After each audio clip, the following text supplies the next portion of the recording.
Welcome to A Court of Transformation and Awakening. I'm Lorrie Gray. And I'm Amanda Grace Harrison. And in this episode, we are going to be discussing chapters 23 and 24 of A Court of Thorns and Roses by Sarah J. Maas. If you didn't pick that up. Yeah, what we're doing. Just wandered into this one episode. 23 of what? Okay, so this chapter, so we've got Tamlin takes Feyre to the Glen. This is not the same one with the Pool of Starlight. This is the one with the willow. And the willow's singing that always puts Tamlin to sleep. Which now we know and she gets to see in a minute.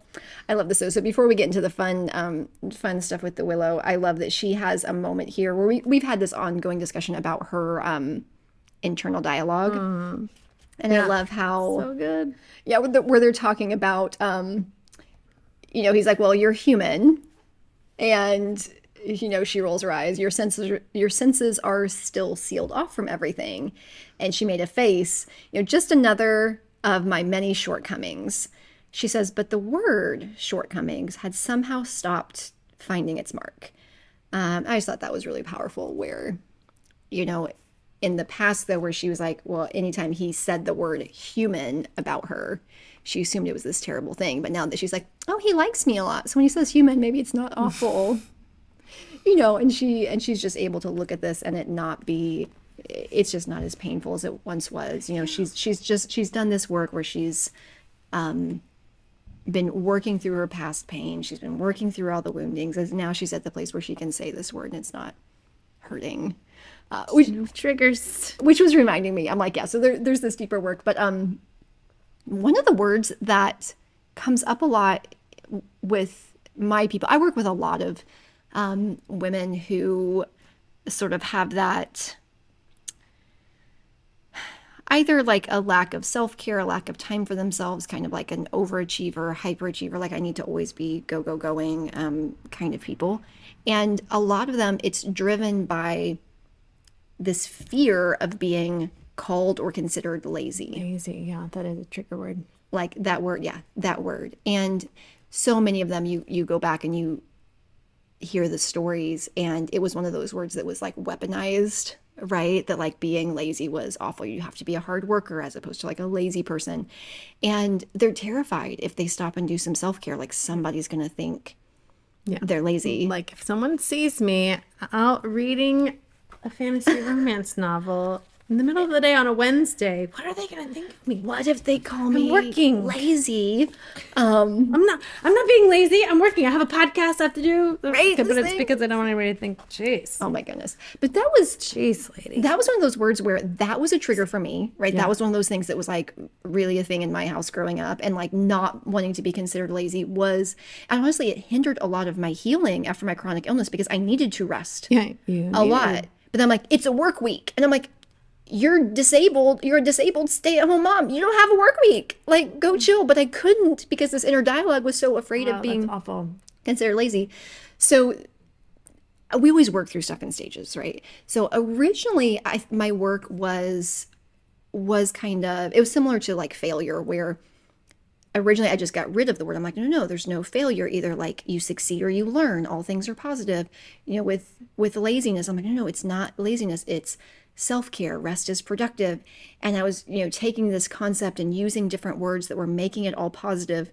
And then my current coach, she sort of presented an alternative. She's like, what if you just embraced it? She's like, I think I'm lazy and I think I like it. And it was almost like reclaiming that word. She's like, no, she's like, I think I actually am lazy, like in terms of what that definition means. She's like, and you know what that means? It means that I've found a way to make my business really lean and efficient because I don't want to work that much. And she was just talking about all of the positives that came from the word lazy, which you could also do with reconceptualizing it, as a positive. But it was so fun to see a word that in my own personal development and my own coaching and healing, I'd just been trying to avoid, to then watch somebody just embrace it and be like, I'm so lazy. I'm lazy and I like it. And here I am. And I was like, gosh, that was kind of freeing. Yeah. That it's kind of the part two. It's like I'm lazy and that means I'm an awful person, or I'm lazy and that means I'm a pretty efficient entrepreneur. But like sometimes it's not even the initial thing, it's what we make the thing mean. And it was just, I found it really profound to the people who are so terrified of, oh my gosh, what if somebody thought of me as lazy? And I'm like, what if you just embraced it? Now, one, most of the people who say that, they're the farthest things from lazy. Like the people who are most afraid of this are not even close to it. They're not even close to it, but it is fun, like to do a theoretical, okay, so what if you were? Like, what if that was actually really good and like really positive, and what if we could embrace it? Anyway, That's another one of those big leaps. Might need to move to indifference. Indifference. First before we embrace. I'm neither lazy nor predictable. I just am. I just am. Just be. Oh my gosh. But this idea of shortcomings, and then even like how you define it. Like if this shortcoming is like compared to somebody else's skill or ability in some area, I have less ability or skill in this area than somebody else, and you label that a shortcoming, then we've all got a ton of them. Yeah. And it doesn't have to be painful. It's like, oh, so I'm normal? What? Like everybody else? What? Anyway, so anyways, I thought this was a fun moment, that this word that Very she happy has that it's stopped finding its its mark. Okay, and then we have another what I feel like is like junior high romance moments. Very. Really cheesy and kind of cute. Here. Of like, oh yeah, I can make you able to see it. You could see it and hear it and smell it, but Taste it. I need a kiss. Every gift comes with a price. She's like, absolutely not. So sixth grade. It's so sixth grade. Absolutely not. This is not happening. And then, to my own surprise, fine. Okay. So she agrees to this, and she closes her eyes, and he kisses. What's he doing? Kisses her eyes. I know. Yeah. I thought that was when he was eyelids. gonna claim the kiss. I'm like, wait, so the kiss, he just wanted to kiss her eyes? So like that's weird, and I wonder if he even needed to do that, or if that was just a good excuse. Yeah. But so he does this, and then suddenly she can see and hear everything. Oh my goodness. And her description of all of this is really amazing. And she's just like, everything was magic. And it broke my heart. He looks different. The Glenn looks different. What she hears is different. And so she sees the world for what it is. She sees him for what he is at his most, Glorious. yes, there's the word, ness. And she gets to see all of this. Yeah. And it broke my heart. My heart cracked entirely. I just love it. Oh, that's our deep feeler. That's our deep feeler, paintings and beauty. And it was just a lot for her. And then she just tries to yank his mask off. She's like, I would like to see your face.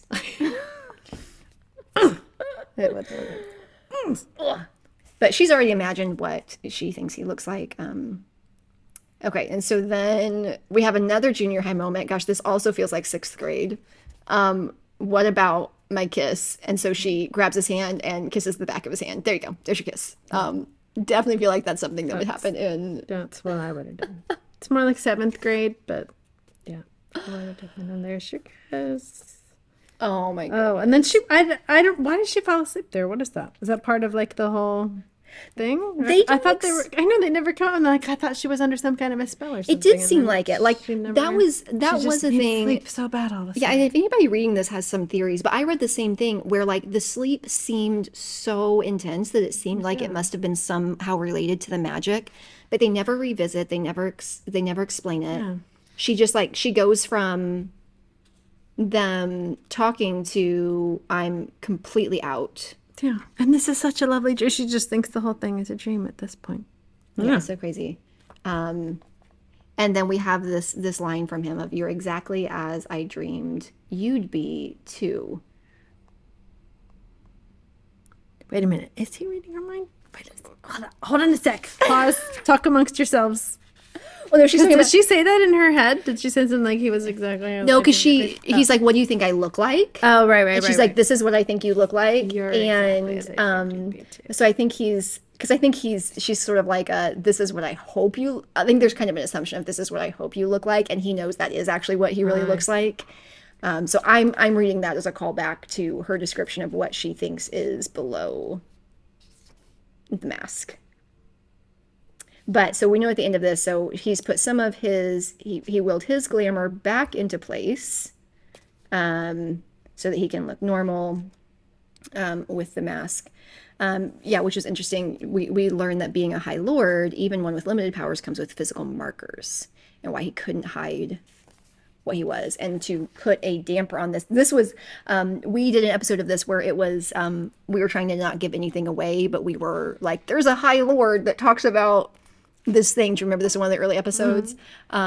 With this idea of when his true self is shining forth, it's so bright, it's almost distracting, and that it's easier to blend in if he puts a damper on his power. This was the moment that I was referring to way back in the early episodes, if you were tracking with this, where they can't hide who they are. But yeah, so we learned some interesting things here, and we have this reference to "You're exactly as I dream you to be" too. I'm like, I don't know when we don't learn yet when he was dreaming of her, or what that makes sense. That line left me with a few questions when I read it the first time as to what that's referencing. But we have a sweet moment here together, stroking her hair. Now again, that's the thing. I'm like, somebody plays with my hair, I'm lost. I'm lost. Oh man, anything more from these chapters? Those ones were pretty quick. Yeah, we're still going, right? We're doing 24. Oh, that's right. I was like, why is there so little there? This is where I'm confused, because she falls asleep in the glen and then she wakes up in bed. So I guess he took her home and she slept through the rest of that day in bed. Or this I is think weird. so. I really feel like we missed a chapter. There's something there. There's something right here that maybe there's a bonus chapter we're gonna find one day. Okay, so yeah, now I remember. I'm like, oh right, between those two. Yeah, but I do think, yeah, that's what I assumed. I assumed that he carried her home and he put her in bed, for whatever reason. That is a little awkward to just like go to sleep one place and wake up someplace else. But this wake up though, It's even a weirder wake up when you have a strange being in your room. Okay, yeah, so suddenly there is a woman with skin made from bark Tree bark. in her room. And she's like, where's Alice? I am Alice. Oh my goodness. This whole moment and her realizing that You're right. what had happened the day before in the glen where he stripped away the glamours applied to more than this. Boy.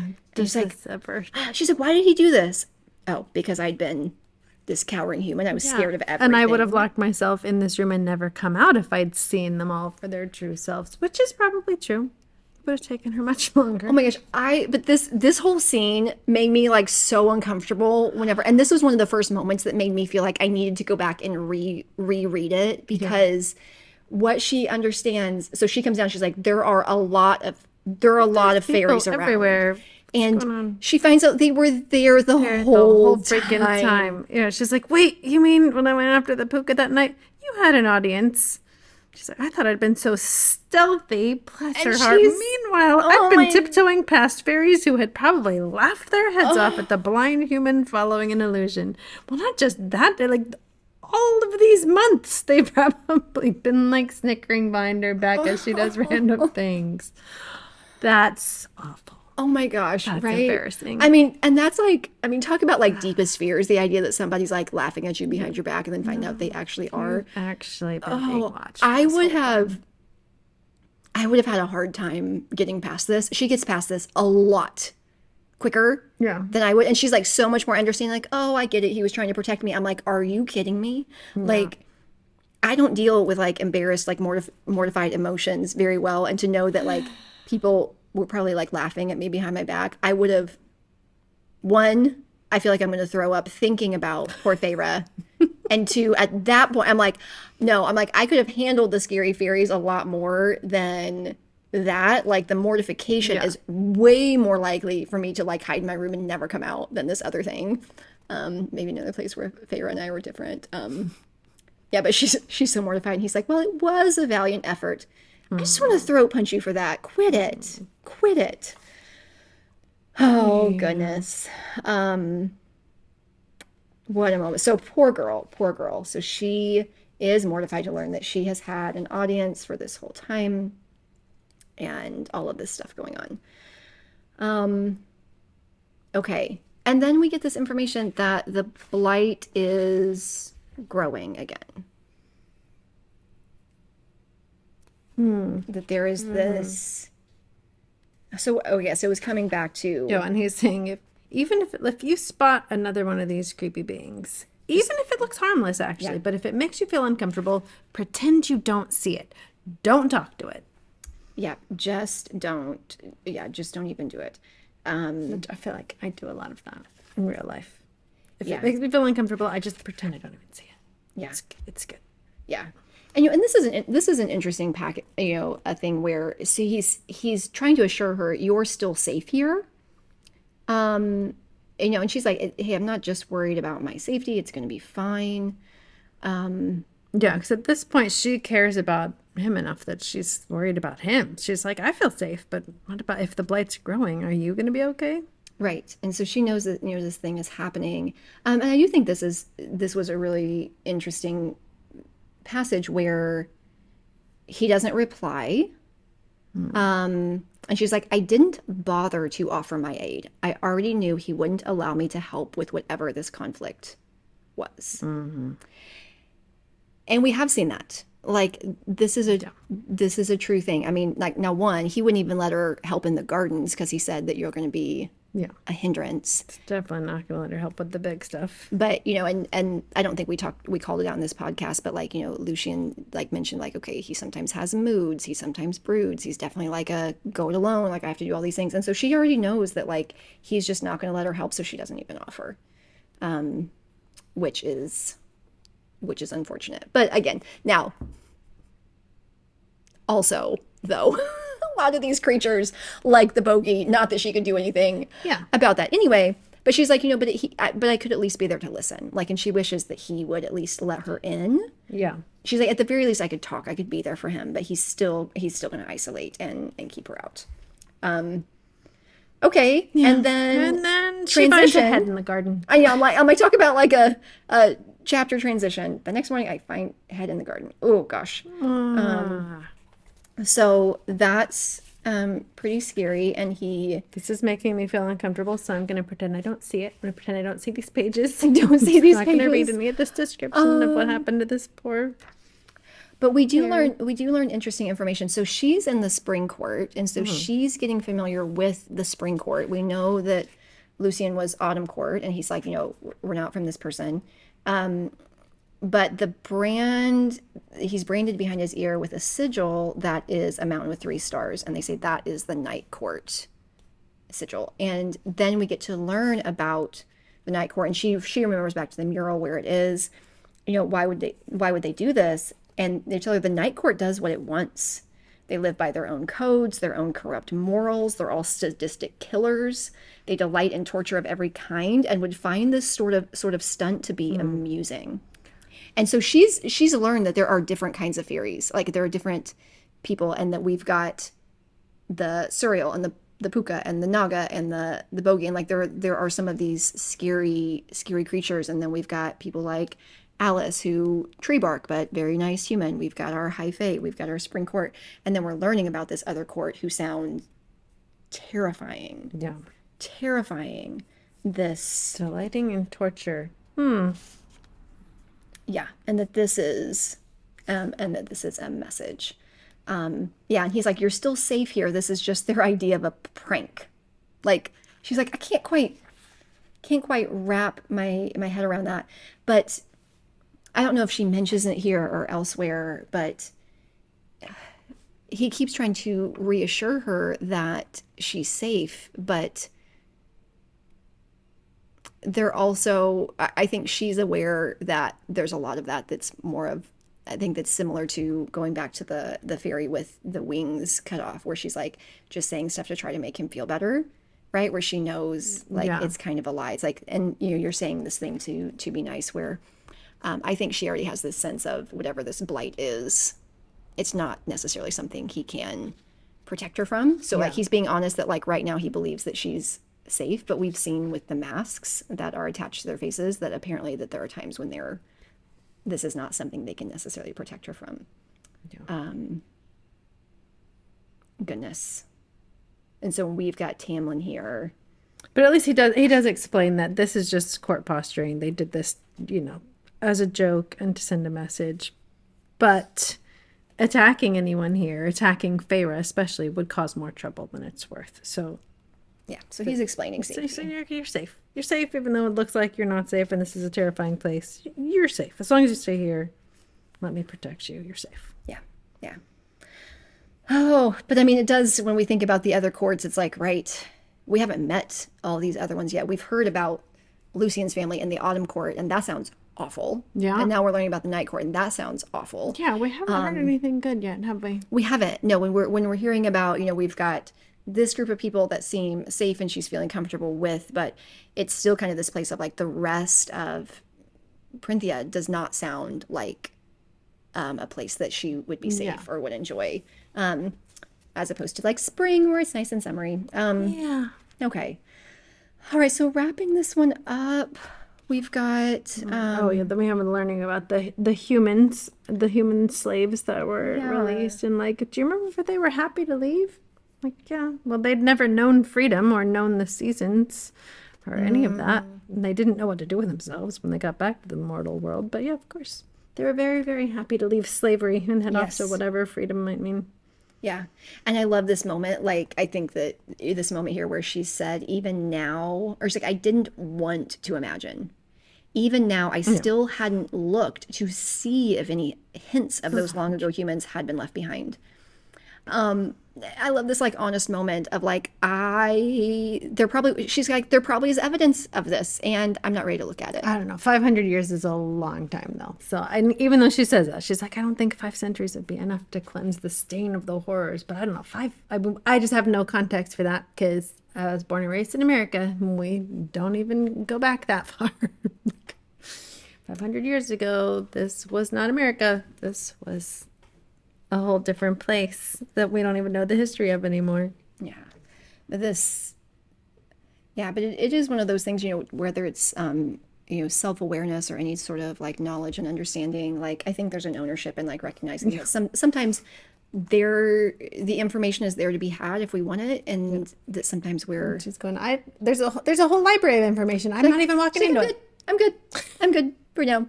And I think that sometimes that can be a genuine like self-awareness and self-partnership of what we're capable to handle in any given season. And sometimes it's because we just don't want to. And like only each person can know for themselves. Now on a like quasi-related note, I don't watch a lot of news. I almost never watch the news. I almost never watch the news. People who watch the news are scared all the time. I know. That's my experience anyways. Apologies if you watch the news all the time and you're never scared. It might not be true. It's an interesting thing because I do want to stay educated on current events, but I have trouble watching it. Like the images and things, it's so intense, it's so emotional, and like the balance between like I want to know what's going on, I want to be informed, but then also knowing like what I can and cannot handle in a healthy way. Now I happen to have a husband who watches all the news, so I'm like, can you just like tell me what happened? But I'm like, just tell me like in the most like matter-of-fact sentence so I know what's going on, because I sit down to watch stuff and I don't do very well. This was a while ago. Okay, I can still remember it. This was when we were still in our last place before we started Airstream Travel. So we're probably talking 2 years ago was the last time I sat down and then like watched the news. And there was some story and it was like a strip, like a mile wide strip of land in a mountain range between these two countries that there was like dispute over whose it was. It's uninhabitable.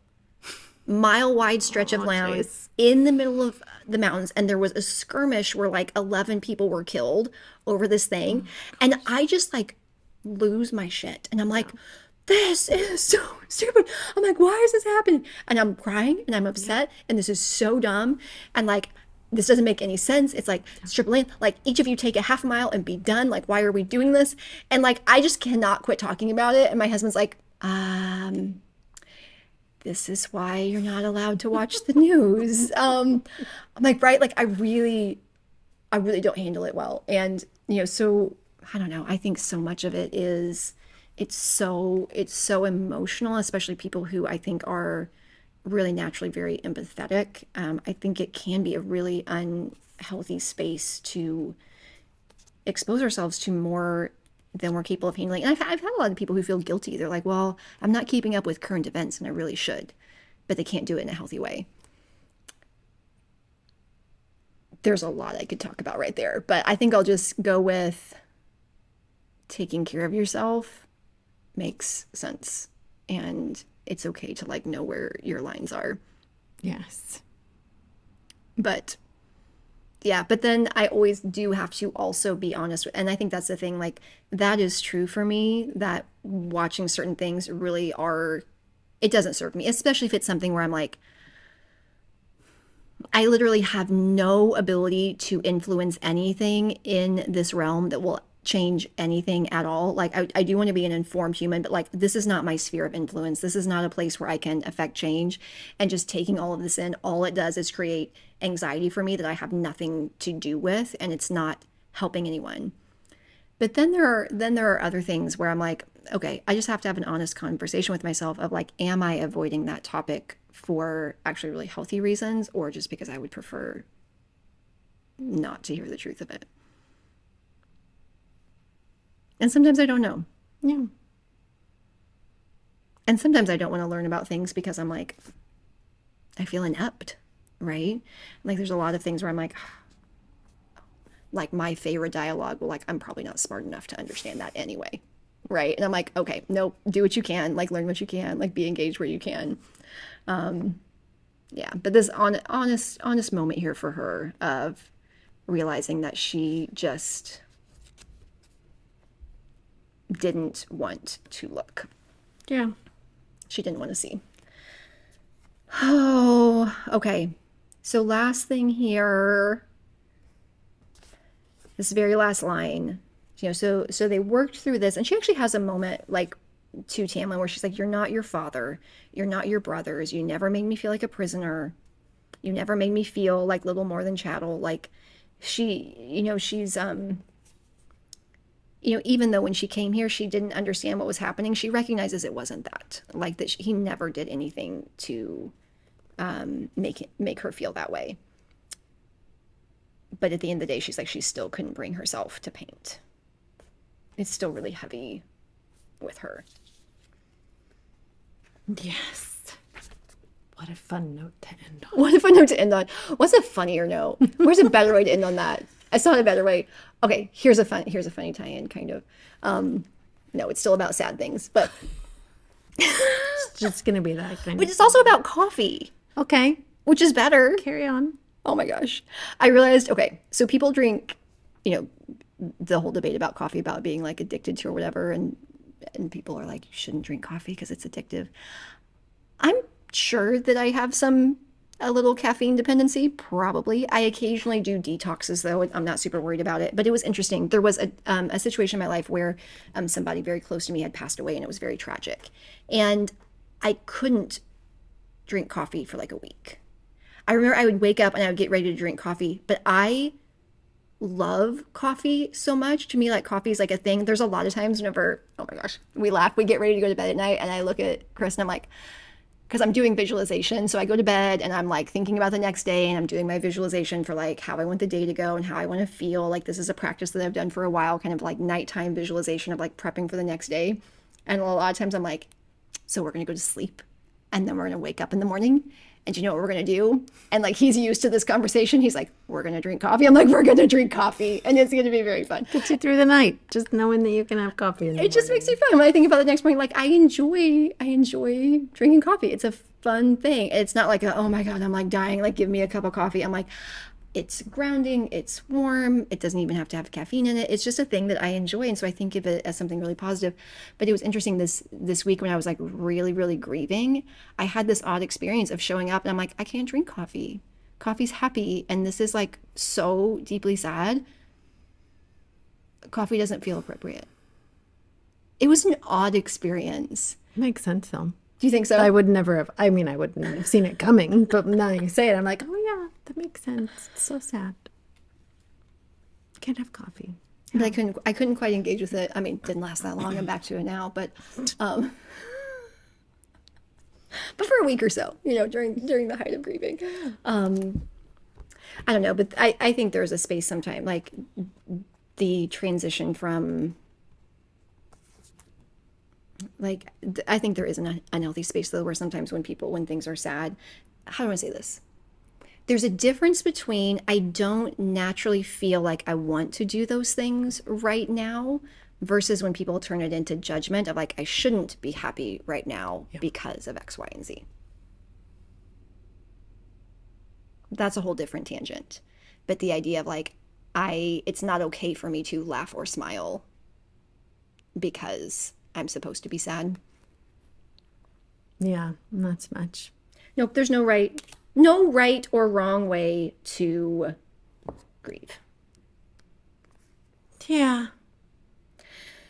Guys, what a depressing little like note to end on though. Speaking of grieving, we could be grieving that we're more than halfway through. That's what we wanted to end on. Or we could celebrate. Guys, we just passed the halfway mark. There's 46 chapters in this book. And we just finished chapter 24. We're more than halfway through. Holy cow. We are halfway through book 1. We did it, guys. There's been so much stuff already, though. Yeah. Like, that's what I love about this. Like, a couple episodes ago, I read a passage from, like, this other book. And I'm like, oh, my gosh, it's super good. But I sometimes, I look for stuff in the fiction that I'm reading. And I will read other books, and in an entire book, I'll flag 2 passages. Yeah. Or 3, where I'm like, oh, that's, like, insightful. This book, it's like all flags. Every, like, 3 paragraphs, there's something powerful, which is why we love these books. Halfway Yay! through. Yay, us. Friends. Okay, and things are about to get exciting. Dun, dun, dun, dun, dun.